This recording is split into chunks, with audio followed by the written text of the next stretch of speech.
Srimad Bhagavatam, Canto 8, Chapter 1, Texts 1 and 2, Translation and Commentary by His Divine Grace, Srila A.C. Bhaktivedanta Swami Prabhupada, Founder Acharya of ISKCON.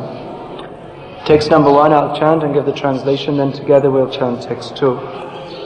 Shri Rajovacha Swayambhuvasyeha Guru Vangsho Yang Vistarachyuta Yatra Vishvasrijang Sargo Nanunanyan Vadasvana. King Parikshit said, O my Lord, my spiritual master, now I have fully heard from your grace about the dynasty of Swayambhuva Manu. But there are also other Manus, and I want to hear about their dynasties. Please describe them to us. Verse 2. Manvantare Hare Janma Karmani Cha Mahiyasaha Grinanti Kavayaha Brahman Tani Naha Vada Srinavatam Manvantare Harir Janma Karmani Cha Mahiyasaha Grinanti Kavayo Brahmans Tani no Vada Srinavatam Manvantare Harer Janma Karmani Cha Mahiyasaha Grinanti Kavayo Brahmans Tani no Vada Srinvatam Manvantare. During the change of Manvantaras, one Manu following another. Harer, of the Supreme Personality of Godhead. Janma, appearance. Karmani, and activities. Cha, also. Mahiyasaha, of the Supremely Glorified. Grinanti, describe. Kavayaha, the great learned persons who have perfect intelligence. Brahman, O learned Brahmana. Shukadev Goswami. Tani, all of them. Naha, to us. Vada, please describe. Srinvatam, who are very eager to hear. Translation. O learned Brahmana, Shukadev Goswami, the great learned persons who are completely intelligent, describe the activities and appearance of the Supreme Personality of Godhead during the various Manvantaras. We are very eager to hear about these narrations. Kindly describe them.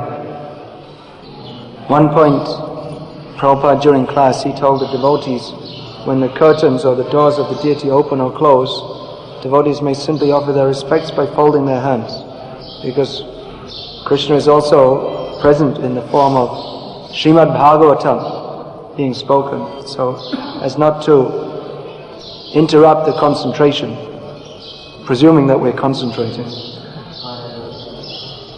On that point also, I've seen devotees in kirtan, and the doors are closed and they'll stop kirtan. Right, in the middle of kirtan, they'll stop the kirtan to bow down. That's wrong. It's incorrect. Confirmed by Sridhar Swami. Sridhar Swami is the authority on Srimad Bhagavatam. Yes, the original. So, I'll read the verse again. Manvantare Harer Janma Karmani Chamahiyasaha Grinanti Kavayo Brahmans Tani no Vada Srinvatam. O learned Brahmana, Shukadev Goswami, the great learned persons who are completely intelligent, describe the activities and appearance of the Supreme Personality of Godhead during the various Manvantaras. We are very eager to hear about these narrations. Kindly describe them. Guru Sriyata Padakamalam Shri Gurunna Vaishnavangscha Shri Rupam Sagrajatam Sahagana Raghunathan Vitam Tam Sajivam Sadvaitam Savadhutam Parijanasahitam Krishna Chaitanya Devam Shri Radha Krishna Padan Sahagana Lalita Shri Vishakam Vitamscha.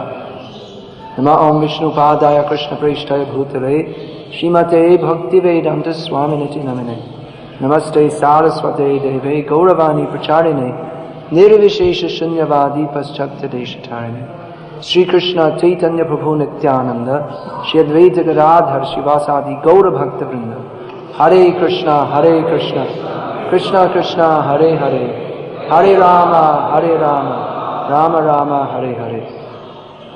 Moving into the 8th canto of the Srimad Bhagavatam, Bhagavat Tattva Vijnanam Mukta Sangasya Jayate, the scientific presentation of knowledge of God by which those who are eager to hear, as is mentioned in this verse, those who are eager to hear, by hearing the Srimad Bhagavatam, they can be liberated from all material inebrities and understand Krishna and go to Krishna.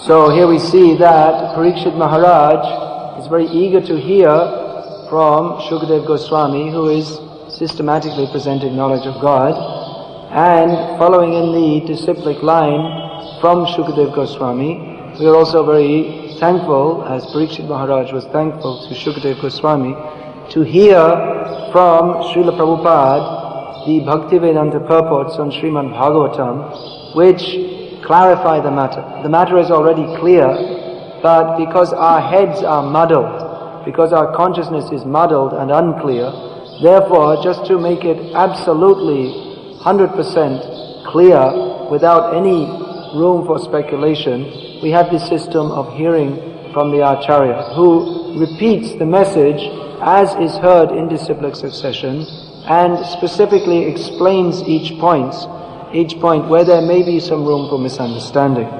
Just as Prabhupada has clarified in this purport, this is a common point of misunderstanding, especially in India, and as we are now living in the world of mass communications, Indian culture is going all over the world, or Vedic culture is going all over the world, and the misconceptions are being exported also.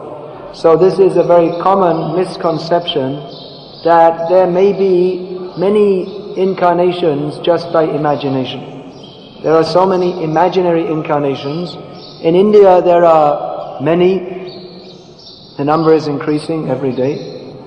And some of them have become popular outside of India also. But those who get Srila Prabhupada's books and read them, unless they are very much covered over by the modes of material nature, they will understand that very simple point which Prabhupada gives here. Without reference to the Shastras, there can be no question of accepting anyone as an incarnation of the Supreme Personality of Godhead. So this immediately disqualifies so many, all of the bogus incarnations. You can just throw them all in the trash heap. Directly, throw them all, reject them. Who is not described in the Shastra? Reject. Of course, there are many people who approach spiritual life, or what they consider to be spiritual life, in a sentimental way. Ardha Kokoti Nyay, half a chicken philosophy. Means they want to take part of the Shastra which they like and not give importance to another section which they don't like. Half a chicken philosophy means that there was once an intelligent demon, so-called intelligent, who had a hen, and he used to feed the chicken every day and get one egg every day. But he thought, I like the back half of this chicken because I get an egg every day and I make my omelette. As you get on the train, everyone is eating omelette, boiled eggs and all such nice things. So he's getting an egg every day, but he doesn't like to feed the animal every day. So he thinks the back half of the chicken is very good, the front half is not very good because it costs me money to feed. Therefore, let me cut off the front half of the chicken and I'll only keep the back half. So the end result is he doesn't get any eggs. He only has a dead chicken. So in the same way, those who want to take part of the scripture but not other parts, then you don't get the scripture. You get some kind of concoction. So this is what is going on in India today. Concoction. What is going on in the name of Hinduism is concoction, hodgepodge ideas. So many bogus ideas. Practically, sometimes people ask us, what is Hinduism? We can give the answer that if you take all the bogus ideas in the world and somehow put some kind of Indian masala, some kind of Indian flavor with them, that is Hinduism. So, this very common idea, that anyone can be an incarnation. Those who are going in the name of incarnation, so many today, they are all rascals who are claiming themselves to be God, or whose followers claim them to be God. We can very clearly and straightforwardly say they are rascals. This may offend the sentiments of the followers. Not may offend, it will offend the sentiments of their followers. But their followers are also rascals. This we can categorize. Namang dushkritino mudha prapadyante naradhamaha maya apahrita jnana asurang bhavamashrita. Who is not surrendered to Krishna? Krishna says they are all rascals, either category 1, 2, 3 or 4. Means they may be in category 1 rascal, mudha. Simply they are working like an ass, how to get some money, but they're not concerned with the ultimate goal of life. So such a mudha may approach a so-called incarnation of God for some blessings. That I will worship this so-called incarnation, I will accept him as God, and he will give me some blessings so that by my hard work, my business may prosper more and more. Another kind of rascal is Naradhama, lowest among mankind. He feels, I have no time to study so much philosophy, all these big books. No time for this. So therefore, I'll just go to some bogus incarnation of God, and he will bless me, and my whole spiritual life is finished. Or another kind of Naradhama, Maya apahrita jnana, means someone is apparently very intelligent, but his real intelligence is taken away by Maya, is covered by the illusory energy of Krishna. So sometimes we see that there are some bogus incarnations of God, and well-placed, even very high government ministers, and even we see people who have degrees in science, they worship them as God. So we may think that, well, very intelligent people are worshipping them as God, so isn't that a good reason to accept them as God? According to Krishna in Bhagavad Gita, no. They are only apparently intelligent, but their real intelligence is covered by the illusory energy of Krishna. Spiritual intelligence, or the intelligence to understand what is actually correct, and what is material intelligence, these two are not necessarily, this material intelligence and spiritual intelligence are not necessarily present in a person. Someone may be very materially intelligent, but spiritually a fool. This we can see. Someone may have a degree in physics or something like this, but if he worships some bogus person as an incarnation of God, it means he may be materially intelligent, but spiritually he's foolish. Because even though he has a degree in science, he doesn't approach spiritual life in a scientific way, only in a sentimental way.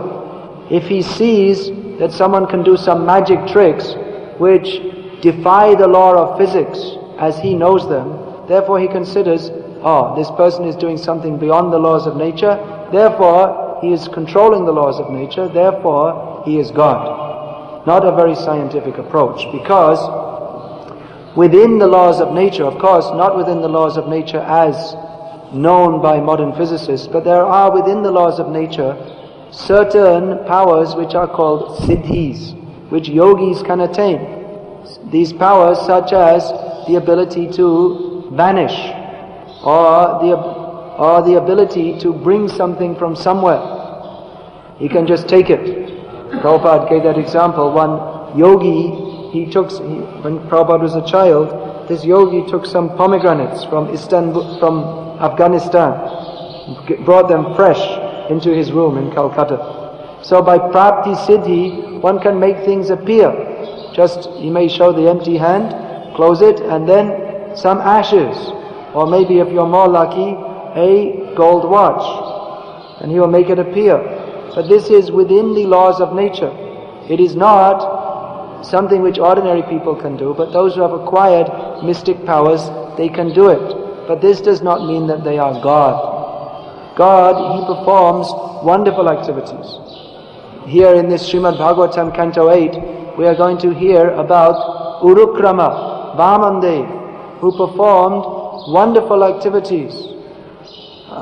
Now, these wonderful activities, they are not some minor wonderful activities such as making a gold watch appear. But God's wonderful activities are stepping over the whole universe in 2 steps. For instance, his very small form, everyone is saying, what a nice little boy, how beautiful he looks. And then, when he takes 2 steps, he covers the whole universe. This kind of activity, showing the universal form, not showing some ashes. This is not God. So those who are, they may be materially intelligent, but not spiritually intelligent, they may accept some ordinary person or a person who has abilities which from our viewpoint appear to be extraordinary. They may accept him as God. So God, He is not only extraordinary, but extraordinarily extraordinary. Far surpassing any great yogi. Even Brahma, who has so much power, it makes these imitation incarnations, they're even nothing compared to the great demigods. And even the great demigods like Brahma, thinking themselves very powerful, their power is insignificant in relationship with Krishna. As we will discover from the Srimad Bhagavatam, 10th canto, how Lord Brahma thought he was very powerful, and he is powerful. He's more powerful than anyone else in the universe. But his power seemed completely insignificant when he tried to compare it to Krishna's power. Therefore, from Shastra we understand that Krishna is the Supreme Personality of Godhead, and anyone who claims themselves to be the Supreme Personality of Godhead, except Krishna, is a rascal. And anyone who accepts anyone else except Krishna as the Supreme Personality of Godhead, they may be materially very intelligent, but spiritually they are a fool and therefore also a rascal. Another example I can give in my own experience of someone who was materially very intelligent but spiritually foolish in accepting someone who is not God as God, was that in Bangladesh, one of our supporters or helpers for many years, still is, was previously the permanent financial advisor to the government of Pakistan, until Pakistan got split into Pakistan and Bangladesh, and then he lost his job. But anyway, he was, because he was from Bangladesh. So he was the financial advisor, which means very intelligent person. Not many intelligent people in Bangladesh, but undoubtedly he was very intelligent from any point of view, even compared to any American or whatever. Very intelligent person. But he happened to be from one area of Bangladesh where there were, one area of Bangladesh means every area of Bangladesh there's at least one incarnation of God. The area he was from, there were 2. So he happened to be a votary of one so-called incarnation of God, whose name was Jagat Bandhu. So I asked him, how can you accept this person as an incarnation of God? Is one of the criteria is that he should be mentioned in scripture. So he thought about it for some time, and after some days he came back and said, yes, his name is mentioned in scripture. If you see in the Vishnu Sahasranam, the name is there, Jagat Bandhu. So therefore this proves that he's an incarnation of God. Of course, the name mentioned in scripture should mean that he's specifically referring to such a person. His name should be there, his father's name, the village he will appear in, and at least a summary of his activities. Now, if just by his being called Jagat Bandhu, that is, because the name Jagat Bandhu is in scripture, he should be accepted as an incarnation of God. Then, by India's good fortune, so many young men, so many children at birth are given names like Govinda, Gopala, Vrindavan, then they should also be incarnations of God. Here we have in Bombay one actor, film actor called Govinda. So is he an incarnate? Is he Govinda, the original Govinda? No, by good fortune, his parents gave him such a name. By bad fortune, he didn't follow the path of Govinda. He followed a different path. But you just see how this gentleman, even though he has good intelligence materially, he can't think that just because This person has been called Jagat Bandhu after the original Jagat Bandhu, Jagannath. Therefore, he's been accepted as an incarnation of God. Just out of sentiment, because he came from the same village area, he thinks, oh, this is our God. Just like you see in Gujarat, they have their own incarnation of God. Because we're Gujaratis, we're very special, so we should have our own incarnation of God. And in South India, we won't follow the Gujarati, we have our own fuzzy-haired, ugly incarnation of God. Or Bangalore area. So, like this, they think that just our own area. He's from our area, and I'm from Gujarat, he's from Gujarat, so I'm very special, Gujaratis are very special, he appeared in Gujarat. This must be the proof that he's incarnation of God. What logic they use, I don't know. But Maya Aparita Jnana, their knowledge is taken away by Maya. So that even though materially they may be very intelligent, when it comes to spiritual matters, they talk all nonsense. This is particularly the gift of Mayavad. Shankaracharya has given a system whereby you have to have much intelligence to even follow all the Sanskrit, how it's written. It requires much intelligence even to begin to consider what he's talking about. Because very complex the way he presents his philosophy. It has to be very complex because it doesn't make any sense. So if you state it straightforwardly, then everyone can immediately see that it doesn't make sense. Shankaracharya's philosophy is that there is no difference between anything, everything is all the same. Actually, this is complete nonsense. But people who read these books of Mayavad, they read it and somehow it's written in a very complex manner, so they think that it's very intelligent to follow this. And their brains become so confused that if you point out the obvious fact, as happened in the village the other day, we were talking with one man, that, well, my dear sir, this is a fan. It is not an umbrella.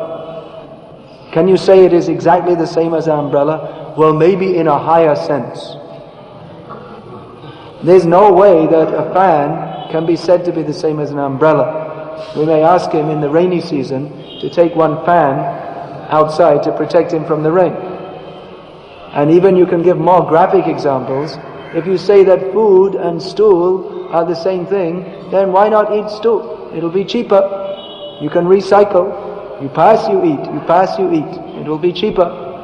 Mayavad is so foolish. Practically it's not even worth discussing. The tenets of Mayavad, that everything is all the same. Everything is all one. There's no difference between one thing and another. It's so foolish that it doesn't even it's not even worth discussing practically.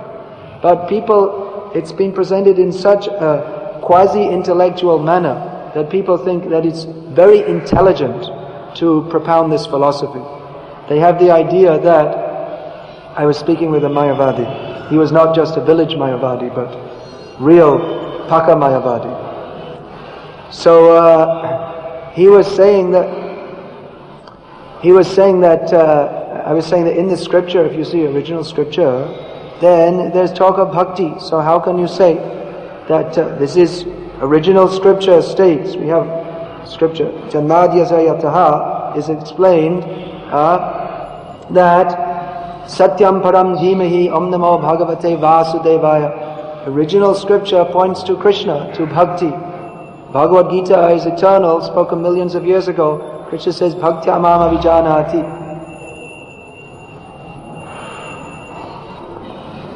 Jai Nitai Gauram. Still Abanda. Wait a second. Okay. We just told everybody that all they had to do was this.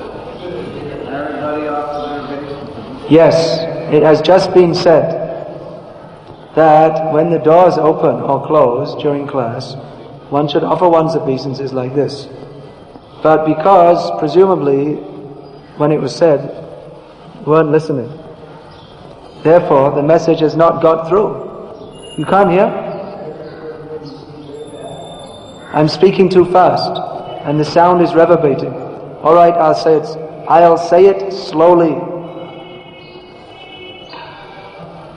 During the class or kirtan, when the doors or curtains of the deities open or close, Srila Prabhupada's instruction is that devotees should simply fold their hands to offer obeisances so as not to interrupt the flow of the class or kirtan. Now I ask somebody in the audience to repeat it, to stand up and repeat. Hanuman, kindly stand up and repeat what I just said.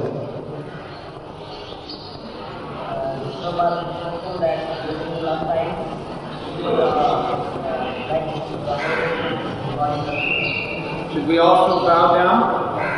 No.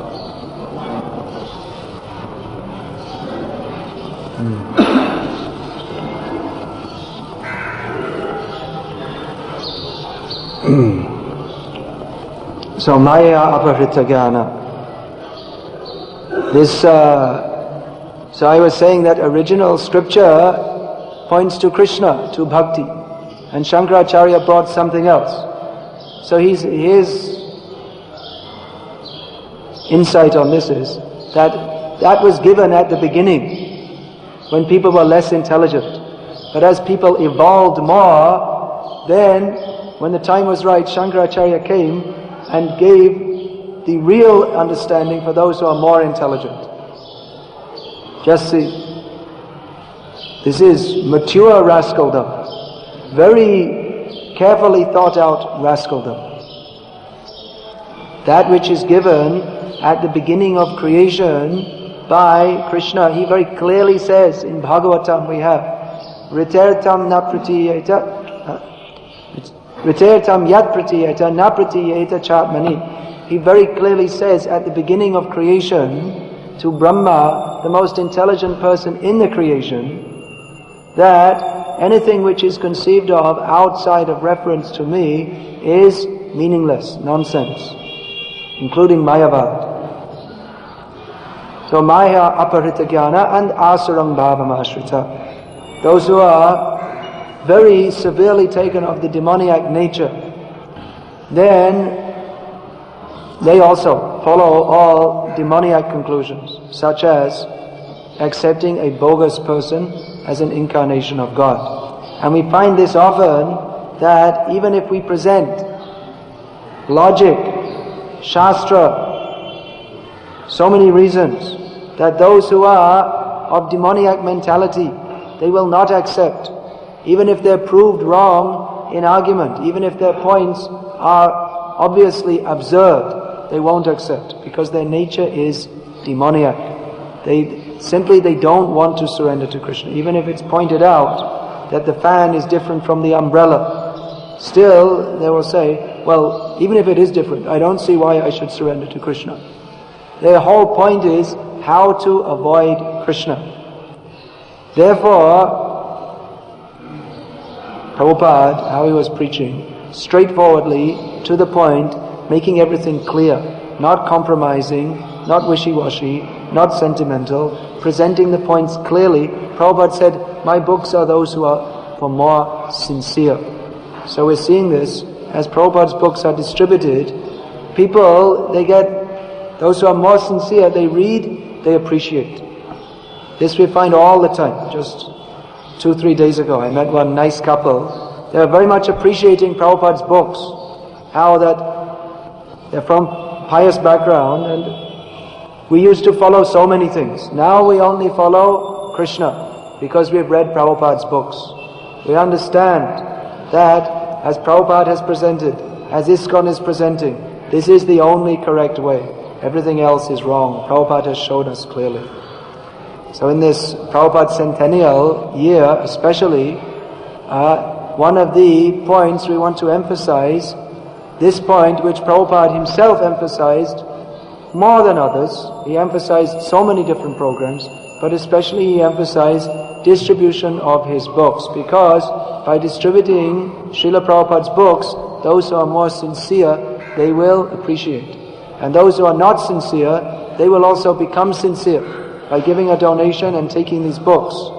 By hearing the Harinam, taking prasadam, attending festivals, this all creates an atmosphere in which people can become receptive to hear the message of Krishna.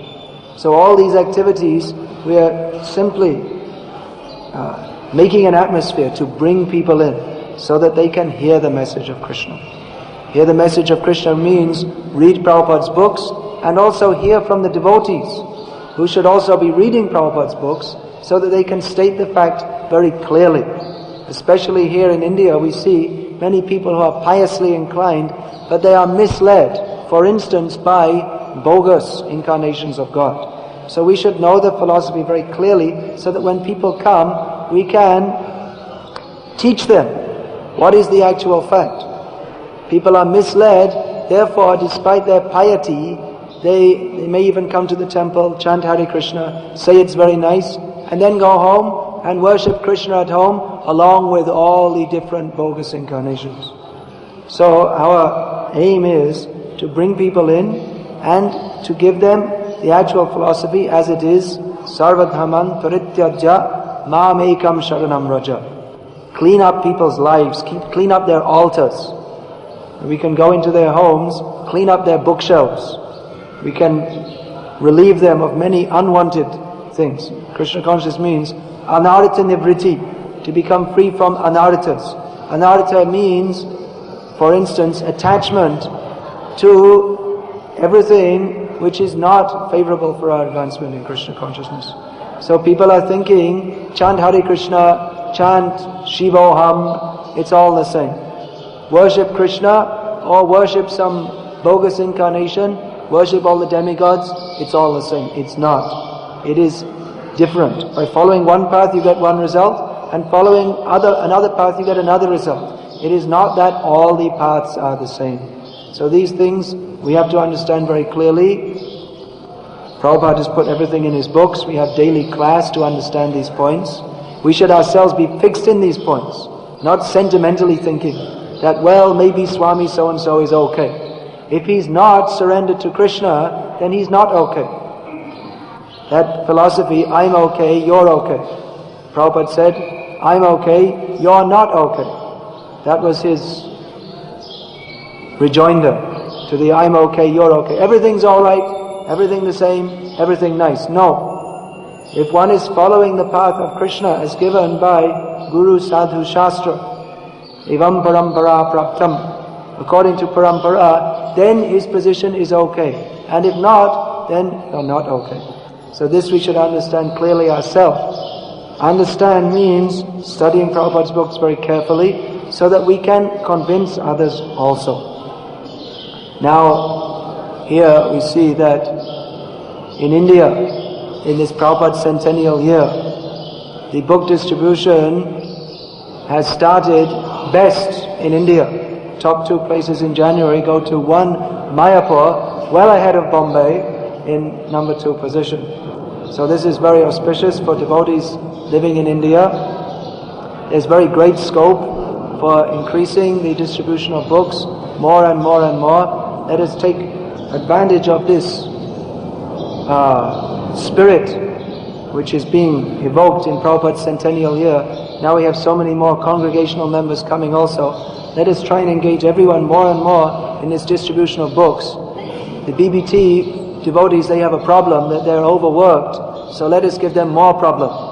Let us finish all their books, keep them busy.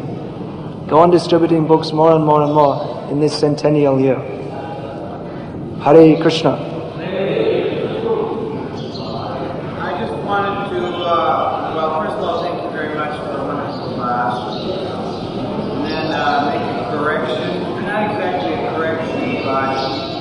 If you see Juhu, Radharani Hari Temple and Radha Gopinath Temple, which is also Bombay, Acha. we're well ahead of Mayapur. Alright, very good news. I was saying that Bombay was number 2 behind Mayapur. But if we put Radha Gopinath Temple together with Radha Rasbihari Temple, then Bombay goes well ahead of Mayapur. Ki Jai! We also have 2 other temples, Binda and Mira Road. Yes. 2 in 1. Because Mayapur has about 500 or 600 devotees, and we're much less than that, even all in terms of living in the ashram. So we're doing more with less.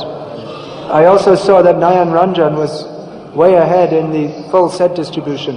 This is one program which in Bombay especially can be very, very big, because so many people, they know us here in Bombay and they have money to buy these books. We have all Prabhupada's books in Hindi now also, as well as English. So there's very great scope to get well ahead with this full set. So everyone can try. So many devotees are going out preaching. People like Mr. Sharma, they have their friends and clients. Sell them full sets. Last time I saw, I asked you to keep some books in your office. Are you doing it? Good. Anything else? Any other points? Please. You were talking just now about Mayavadi. Sometimes very, very difficult. Recently I attended one program, and very old person, 90 years, thousands and thousands of people, most of them are Marwadis, attending program, lectures in last 30, 40 years. And really I heard him very, very seriously, but I could not, trace where is Mayavad, but actually is Mayavad. Yeah, sometimes it's difficult to even trace out a Mayavadi. Because usually the Mayavadis, when they give lectures on what? Krishna Leela, Ram Leela. Because what are they going to talk about? You are Brahma, what are they going to talk about? But no one's going to come and listen to them. They're not going to become famous or popular. So they talk about Krishna Leela, Ram Leela, Mahabharata, Ramayana. It's very nice. People like to hear that. And people say, oh, he's a great bhakta, and he may have tilak, Vishnu tilak also. But then, if you read the books, just like the books of what's his name? Ram Sukdas Ji Maharaj. Right, so many books he's bringing out. So if you read his books, he'll say, I know because I was reading one for Hindi study. It says that you have to take shelter of the Paramatma. He was quoting from Gita. But then if you read, you go on, you see the book, it's taken from his lecture, you'll see that he doesn't differentiate between the Paramatma and the Jivatma. I'll show you if you want. I have here one of his books. So it may be very subtle. It may be very subtle how they present it. They're talking about bhakti, taking shelter of the Paramatma. They always say Paramatma. They don't like to say Krishna. They may occasionally. They can't say the word. They don't like to say, or even if they do, they qualify. They prefer to use the word. That we find that in Chaitanya Charitamrita, that the devotees were asking Chaitanya Mahaprabhu, how is it that these Mayavadis, they always use words like Atma, Brahma, Chaitanya. They don't like to use words like Krishna. And Chaitanya Mahaprabhu said that such a word, it doesn't come to their mouth because they have a different conception. Or even if they say Krishna, just like in Andhra Pradesh, they always say, when anyone says Krishna, they say Krishna Paramatma. It's like to bring him, just to make sure you don't think he's Bhagavan. Paramatma, it's all right to say Paramatma, it's not wrong, but their concept is that means Paramatma, well, I'm also Paramatma. They like to qualify that he's great, he's supreme, but not that supreme. We're also on the same level. So very subtle. Therefore Chaitanya Mahaprabhu warned, Sanatana Goswami warns, don't listen to these people, be very careful who you listen to. Many times our devotees, especially Hindi-speaking devotees, they like to hear from people who are so-called great devotees. But by hearing from them, they get the wrong concept. I heard it at Kumbh Mela in Allahabad, Prayag, in, when was that, 89. I listened to one of these Shankaracharya's lecture just to see what they're talking about. So the whole lecture is about Krishna Leela and Draupadi. She put up one hand and she put up two hands, so you have to fully surrender to Krishna. I was listening, sounds alright. And then at the end, he finished his lecture by saying that, and what you have to understand, the most important thing is that you are all God. This was the conclusion of his lecture on bhakti. So we have to be very careful. They are misrepresentatives. They don't have faith in Krishna. They are more dangerous. That Chanakya Pandit says, a snake with a jewel on its hood is more dangerous. A snake is dangerous. If you see the jewel, you may be attracted by the jewel. So someone may be attracted by the presentation. How this Ram Sukdas Ji Maharaj is getting thousands of people to come? Because his manner of speaking is very nice. And he speaks in such a way that he's very concerned about you, how you should live your family life. Be good. This is their whole... They all give off this... All these Mayavadis, they all give off this mood. Be good. Be moral. Don't speak nastily to anyone and respect your mother and father. They speak on moral principles.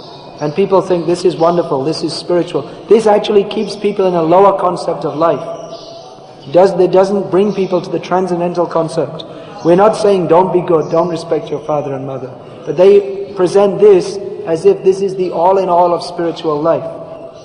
Therefore we see that often parents, when their children become interested in Krishna consciousness, they think, oh, that's very good. My son will become good. He won't be misled by drinking and wantonly mixing with girls. But then when they hear now he's chanting 16 rounds and he doesn't even eat onions, then they become very concerned. They think to be religious is good, that you be good, but to be fully religious, where you're going to dedicate your life to Krishna, this is very bad. Better you go back, don't be good. Drink and go with girls and smoke. Don't be too religious. So this is all actually on the mundane concept of life. We see that, just like your Marwaris, they're all pious, they're all devotees, but they're all Mayavadis also, mixed up, so-called devotion. How to save them? How to save them? With the older people, it may be more difficult. One way we can take donations from them, at least they'll give some donation. The younger people, preach to them strongly. When their mind is still open, preach to them strongly. They chant Hare Krishna Mahamantra. Yes. Hare Rama, Hare Rama, Rama Rama, Hare Hare. One program. Yes, they'll chant. That's why, along with chanting, we have to give books, philosophy. It's very important that we don't simply spread the chanting without giving the philosophy very clearly also. Otherwise we'll find, just like I got a letter, I showed you that yesterday, from someone who's been coming to our lectures, actually not exactly to our lectures, he's been associated with our devotees and with another Gauriya Vaishnav in Secunderabad for quite some years now. So this Gauriya Vaishnav, who I know, I respect, he's a nice devotee, he's not a Mayavadi, but he speaks in a way that people like it and they don't get upset, and he won't say in the public lecture things like Prabhupada says here, that bogus incarnations are all rascals. So he's quite popular and people come to him, and this person's been hearing from him for some time, he's been writing to me. So then in a letter I got from him yesterday, he said that, well, how is it that meat eating is wrong, because even Ramakrishna and Vivekananda, they used to eat meat and they were God realized. So he's been chanting and hearing from us, or hearing from a Gauriya Vaishnava for some years, but he hasn't understood some very basic points, that namang dushkritino mudha, those who are not surrendered to Krishna, they're all rascals. So it's necessary that we speak these things. We may increase the number of our devotees very greatly by giving half a chicken. That you chant Hare Krishna and you can also, you follow these principles. Many people in India, because they're pious, they're naturally inclined towards these things. And because of Mayavadis preach that everything is all the same and you should just be nice and be good. Therefore they become upset when you say something that so-and-so, he's supposed to be a sadhu, but actually he's a rascal because he's not preaching surrender to Krishna, fully surrender to Krishna. So many people, they become upset when we say such things. Therefore we don't like to say such things. But if we don't say such things, we're cheating them, because we keep them, even though they're chanting Hare Krishna, we're keeping them in a mundane concept of life. And by their chanting, they won't make advancement. They'll be committing offenses, such as considering all the demigods to be the same as Krishna, because they haven't been educated. The second offense is to think that the demigods are just the same as Krishna, or to maintain attachments to the bodily concept of life. So it... We have no guru system, parampara. There is no Yeah. Or they're Kuru Guru. They accept some guru. just as a formality.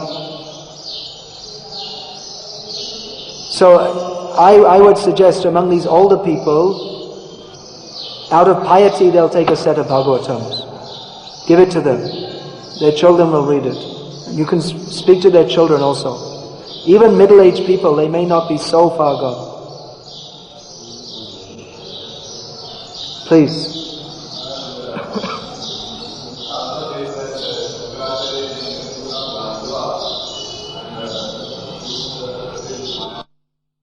I was halfway through it when it was time for deity greetings, so it's tantalizing the way it's written. It's tantalizing the way it's written. Because he's examining the phenomena of miracles. Yes, demigods drinking milk is not part of the standard Archan Vidhi, as given by Rupa Goswami, Sanatana Goswami. Another question? Please. Rishi.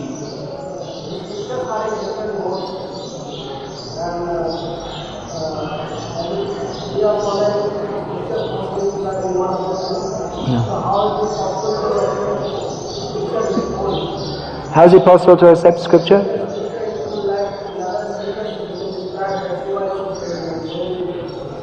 Interesting question. Different scriptures are presented for different people in different modes of nature. Just like in the Shiva Purana there is directive for eating meat for those who are in the mode of ignorance. So how is it possible to accept the scriptures as a whole? It is possible to accept the scriptures as a whole by understanding their purpose and acting according to the purpose. The purpose of all the scriptures is Vedaischa Sarverahameva Vedyaha. The goal of the Vedas is to understand Krishna. So if one comes to this point, then he has accepted the goal of the Vedas. Any other question? Jai Srimad Bhagavatam ki Jai. Srila Prabhupada ki Jai.